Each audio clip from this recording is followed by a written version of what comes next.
بسم اللہ الرحمن الرحیم نحمدہ ونصلی علی رسولہ الکریم اما بعد فاعوذ باللہ من الشیطان الرجیم بسم اللہ الرحمن الرحیم قل ان کنتم تحبون اللہ فاتبعونی یحببکم اللہ۔ اللہ رب العزت فرماتے ہیں کہ آپ کہہ دیجئے کہ اگر تم اللہ سے محبت کرتے ہو تو میری پیروی کرو، اللہ تعالیٰ تم کو محبوب بنا لیں گے۔ جو آدمی یہ دعویٰ کرتا ہے کہ مجھے اللہ تعالیٰ سے محبت ہے تو اس دعوے کی دلیل پیش کرنا ضروری ہے، اور اس دعوے کی دلیل ہے نبی کریم صلی اللہ علیہ وسلم کی پیروی۔ جو آدمی حضور صلی اللہ علیہ وسلم کے طریقے پر زندگی نہیں گزارتا اور وہ دعویٰ کرتا ہے نبی کریم صلی اللہ علیہ وسلم سے محبت کا یا اللہ رب العزت سے محبت کا، تو اس کا یہ دعویٰ محض دعویٰ ہے، دعویٰ بلا دلیل ہے، اور ایسے دعوے کا کوئی اعتبار نہیں ہے۔ اگر ایک انسان صبح سے لے کے شام تک کہتا رہے کہ میں کھانا کھا رہا ہوں، میں پانی پی رہا ہوں، میرا پیٹ بھر گیا ہے، میری پیاس ختم ہو گئی ہے، لیکن وہ نہ کھانا کھاتا ہے نہ پانی پیتا ہے، تو محض اتنا کہنے سے نہ پیٹ بھرے گا نہ پیاس مٹے گی۔ پیاس مٹانے کے لیے پانی پینا پڑے گا اور بھوک مٹانے کے لیے کھانا کھانا پڑے گا۔ اس دعوے کو ثابت کرنے کے لیے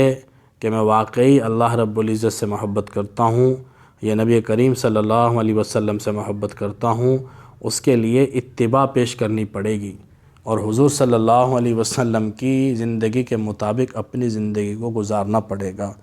صحابہ رضی اللہ عنہم اجمعین یہ دعویٰ نہیں کرتے تھے، لیکن وہ حضور کے پیروکار تھے، صحیح معنوں میں حضور کی اتباع کرتے تھے، اور اس حد تک اتباع کرتے تھے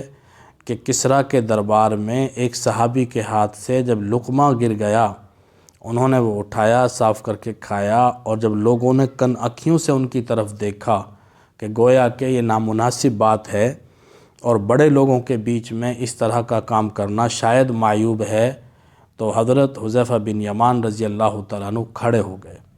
اور فرمانے لگے انترک سنت نبینا لہؤلاء الحمقاء، کیا ان بے وقوفوں کی وجہ سے میں پیارے پیغمبر صلی اللہ علیہ وسلم کا طریقہ چھوڑ دوں؟ کہ جو طریقہ مجھے میرے پیارے پیغمبر نے سمجھایا ہے میں اس طریقے کو کیسے چھوڑ سکتا ہوں؟ 100% اتباع کرنے والے اور 100% حضور صلی اللہ علیہ وسلم کے طریقے پر زندگی گزارنے والے تھے، اس لیے اللہ تعالیٰ نے ان کو اپنا محبوب بنایا۔ دنیا کے اندر ہی ان کو رضی اللہ عنہ ورضوا عنہم کا اللہ تعالیٰ نے ان کو سرٹیفکیٹ عطا فرمایا کہ وہ اللہ رب العزت ان سے راضی ہوا اور وہ اللہ رب العزت سے راضی ہوئے۔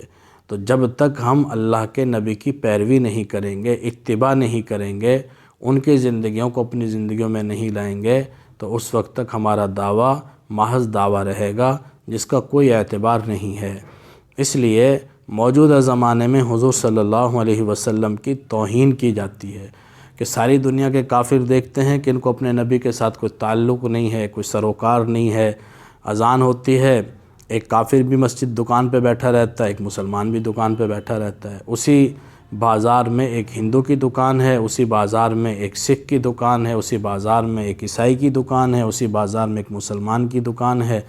اذان ہوتی ہے، کوئی بھی نماز کے لیے نہیں جاتا، تو وہ سمجھتے ہیں کہ جیسے ہمارا تعلق ہے اپنے مذہب کے ساتھ اور اپنے مذہبی پیشواؤں کے ساتھ، ویسا ہی ان کا تعلق ہے اپنے مذہب کے ساتھ اور اپنے مذہبی پیشواؤں کے ساتھ، اور اللہ رب العزت کا کسی کے ساتھ کوئی رشتہ نہیں ہے، کوئی رشتہ داری نہیں۔ اللہ تعالیٰ کا سب کے ساتھ تعلق ایمان کا تعلق ہے۔ جو اس ایمان کی بنیاد پر اللہ رب العزت کے ساتھ تعلق بنائے گا وہ اللہ تعالیٰ کا محبوب بنے گا۔ اور ایمان کا تعلق کیسے معتبر ہوگا؟ وہ نبی کریم صلی اللہ علیہ وسلم کے طریقے سے معتبر ہوگا۔ اگر ایک آدمی صبح سے لے کے شام تک کہتا رہتا ہے کہ میرا ایمان بہت مضبوط ہے، میرا ایمان بہت پختہ ہے، لیکن حضور کی زندگی اس کی زندگی میں نہیں ہے، تو اس کا یہ دعویٰ محض دعویٰ ہی رہے گا۔ ہم نبی کریم صلی اللہ علیہ وسلم کی زبانی تعریف تو کرتے ہیں